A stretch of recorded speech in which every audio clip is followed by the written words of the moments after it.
It had an impact, all right. If I start to cry, don't misunderstand. It's tears of joy, not sadness at all.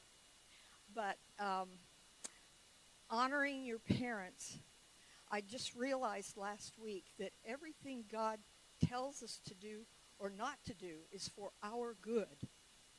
And at the age of 4, my father abandoned my mother and my brother and myself.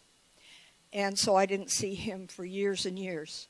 At the age of 6, my mother remarried, and he was a drunk and beat her continually. And I would just grab my younger brother and run out of the house. And so he couldn't catch us very often. At the age of 10, my mother remarried again. And this time, he molested me for the next 7 years until I found the first guy that would marry me, and I got married for my 17th birthday.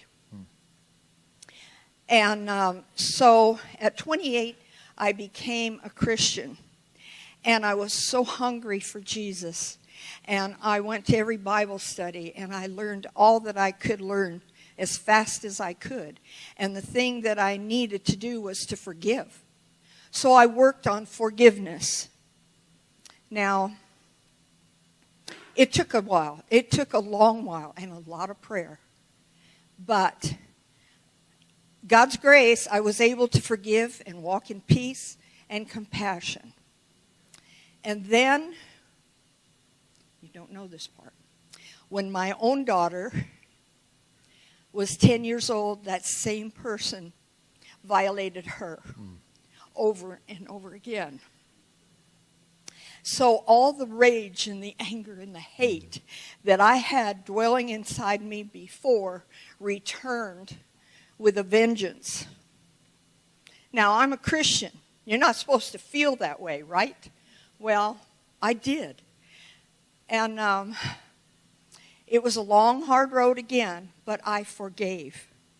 And I did walk in peace and compassion. So much compassion that I flew from California to New York, where my biological father was on his deathbed. And God in his grace and mercy allowed me to lead him to Jesus.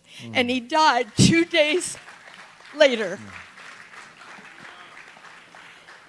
Then a few years later, that same grace and glory came, and I was able to lead the man I hated most in this world to Jesus. They are all gone now, but I am honoring them in spite of it. And I am so happy for that. I am so free now. And it was because of this message last week. I did forgive them, but I held them in judgment. And it wasn't that I couldn't honor them. I thought I couldn't. It was more that I wouldn't. I justified it. And I think we all can do that. We justify our behavior, our belief, whatever. We'll even fight to be wrong. So anyway, the other thing I wanted to address was I was so excited after last Sunday's meeting that I called 2 of my dearest friends in San Diego and said, you got to watch this. And so they both did. Women of God, they both streamed the service. They were both blessed so much. And my oldest friend of 30-some years is writing her 10th book. And she was so blessed, she plans to write about it in this book. Awesome. So thank you, Jesus, for your grace and your mercy. And thank you, Bob. That message came right from the throne room. Amen. He's good. Well, listen. So we're going to have some ministry time like we always do at the end of the service. If there's ladies or others and you need some ministry in this area, come see Judy. She's one of our healing room ministers, and she's a real anointed, powerful lady of God. And so we just want everybody to get free. Sound good? Thank you for sharing, Judy. Amen. All right.